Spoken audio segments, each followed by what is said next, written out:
Hi there, I'm Joey from EDH Rec, and this is a very short PSA reminder that you don't need to bring like 10 decks to a MagicCon. I know why we all feel the instinct to do this. You're packing your bag thinking of what you might want to play at the event that happens in a couple days, and who knows what mood could strike you in the future, so you want to bring a whole bunch of decks so that you can adjust to any game that you encounter at that event. But then, flash forward to the practical reality where you're lugging around a huge bag, your back hurts like crazy, the straps are digging into your shoulder because it's weighed down by so much cardboard, plus those bags are a real nuisance when you're going to a restaurant after the event or something like that, and on top of that, when the weekend is over and you get home, you realize that you didn't even play all of the decks that you brought anyway, so then why were you bringing all that stuff just to lug it around? So this is just a small reminder before the event happening in Vegas this weekend that you don't need to bring all of your decks to any event that you go to.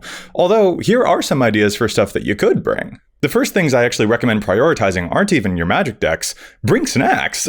Pack a refillable water bottle. Convention halls are huge, often windowless, so it's really easy to lose track of time in areas like that. You might end up glancing down at your phone and realizing, oh shoot, I was getting caught up playing so much Magic that not only did I miss lunch, but it's almost dinner time. So bring snacks, especially stuff that's high in protein. That's going to keep you fuller for longer, and that'll keep your stomach from getting angry at you. And when you got a happy stomach, and if you stay hydrated, that'll prevent you from getting a headache.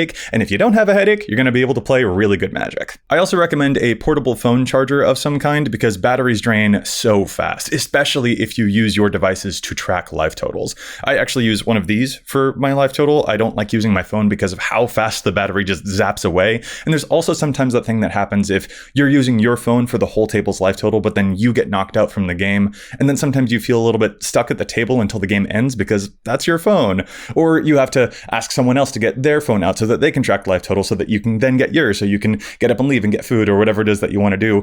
It's just an extra hassle that's really easily avoidable if you got something like this with you. And also, of course, a playmat. I definitely recommend Infinitokens. They are very, very useful. They help you be pretty versatile to adjust to whatever it is that you might encounter out there in the wild, because in those kooky commander games, players can give you all types of stuff on your battlefield. So those with some dry erase markers are really, really cool. I also personally favor a little carrying case of dice as well for my own dice and for counters, because as much as it's true that Commander players are very, very generous and will often lend dice to other people, the reality is sometimes people get knocked out of the game or they have to go, they want to go get some food, stuff like that, and you don't want to force them to be glued to the table because obviously they've got to bring all of their own belongings with them. So to me, it feels really nice to be self-sufficient in my own way with all of my own stuff ready to go. And only bring your trade binder if you are exceptionally dedicated to the act of trading, because gaming tables tend to get pretty crowded at big conventions. I've gone to a lot of these now and it feels rarer and rarer for me to see people bringing trade binders with them. So my point here is just, if you're going to bring a trade binder, especially a big bulky one, just don't bring it on a whim. Make sure that you're really dedicated to that decision. And most importantly, bag safety. Don't just sling your bag across the back of your chair or be a little too flippant about where you place it. I personally always put my bag at conventions squarely between my feet when I sit down. That way I've always got some amount of physical contact with it and I don't need to worry about it. I know exactly where it is at all times.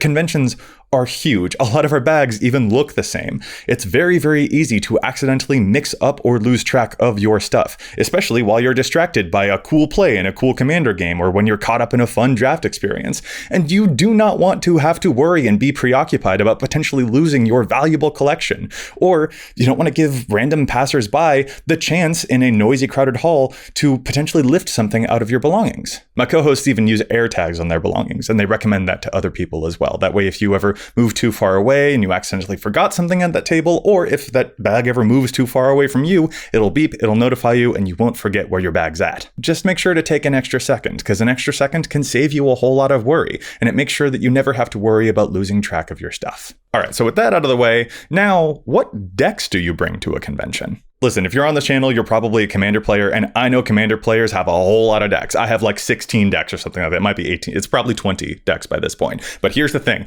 I don't think that you need to bring more than like 6. 8 is the maximum that I would personally be willing to haul around. And frankly, my back hurts just thinking about that. I know a lot of us love the chance to play a bunch of games at these events, but we got to be practical about how many games it is we'll actually be playing each day. Y'all know that I track my game data. I like looking at the results. I like knowing how many games that I played, which decks won the most and won the least, how I can make sure that I balance things out. I love going over those results and sharing them with you at the end of each year.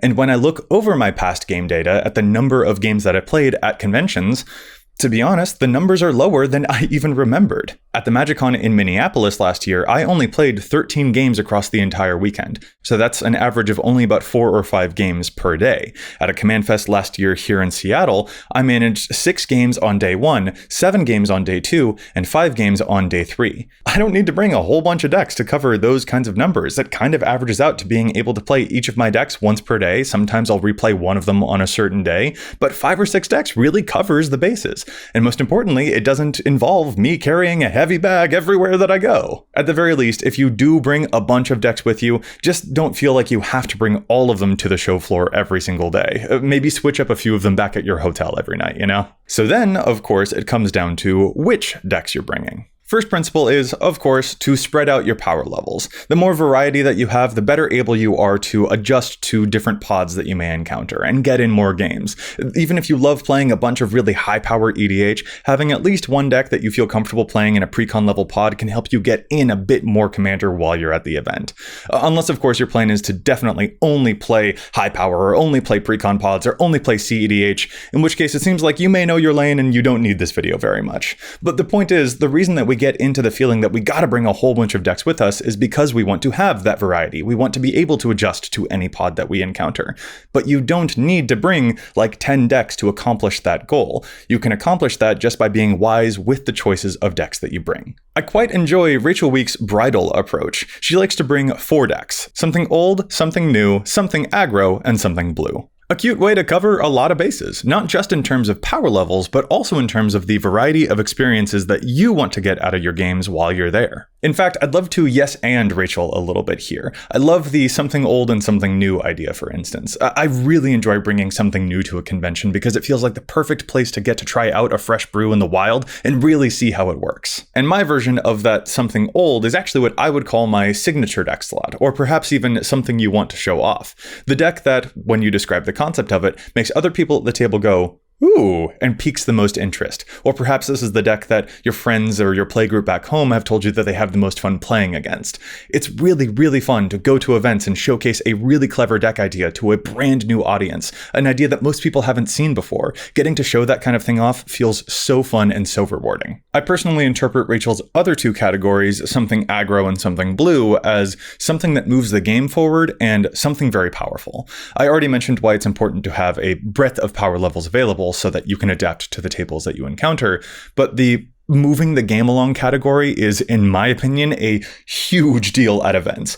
Conventions can go long and all, but you may find yourself in really weird time crunches. A draft that you want to be in is firing at 2 o'clock, so you gotta wrap things up here real quick. Or an event on the main stage is happening soon, but you want to get food first, so then this game can't go too long. So things like playing control, or even finicky strategies with a lot of moving pieces, where the turn count can get really, really high, those may get in the way of you completing the game and making it to your scheduled events on time. So having something available to you that is a powerful deck isn't just about matching the game expectation with other players, it's also about making sure that you can abide by the clock. Having something that's kind of aggro-focused or that definitely pushes the game forward rather than stalling it out can make sure that you respect everyone's time, including your own. So here are some examples of decks that I might bring to a convention that sort of fit this rubric or fit these categories. For this upcoming convention, I have both a new Winter and a new Marina Vendrell Rooms deck that I've been toying with a lot lately, and I'm curious to see how they perform in the wild. So this will help me get some data on how I should continue to experiment with them. A deck I love to show off is my Commander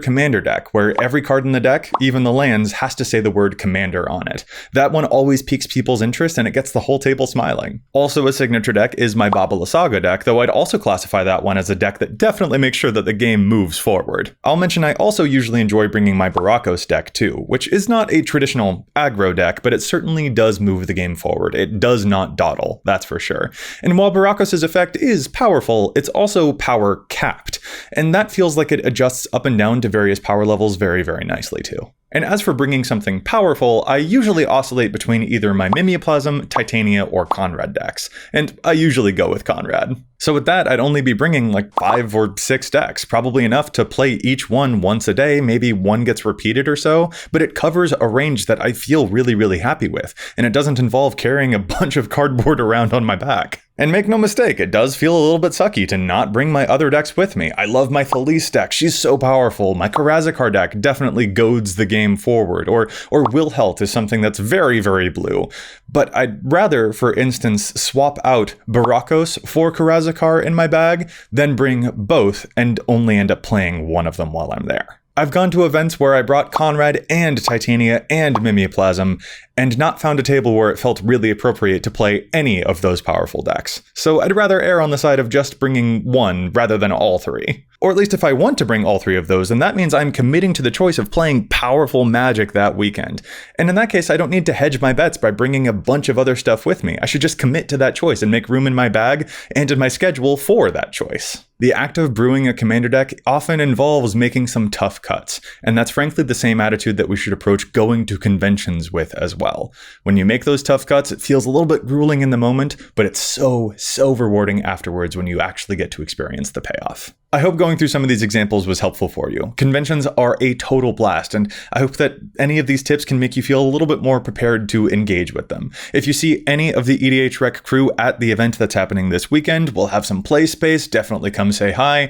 Frankly, that goes for any event. It means a whole lot when people come up and share their joy with us. Plus, it's really fun to see the decks that you all bring to show off too. Those are just some of my thoughts about things that you could bring to a MagicCon, but I know there are a lot of other experiences and tips out there. People who want to get artist signatures, for instance, that's a whole big deal too. From what I understand, the best advice is to get there early because those lines can fill up fast. But for now, I actually want to pass it off to you about your tips for what things to bring and what not to bring to an event. How do you choose which decks you'll bring to a convention? What are your tips for instance, bag safety? Leave your thoughts below. It could really help out a fellow player. Thanks for watching. Make sure you hit the engagement buttons. They have been proven to help you avoid a mana flood. And as always, remember, EDH wreck your deck before you wreck your deck.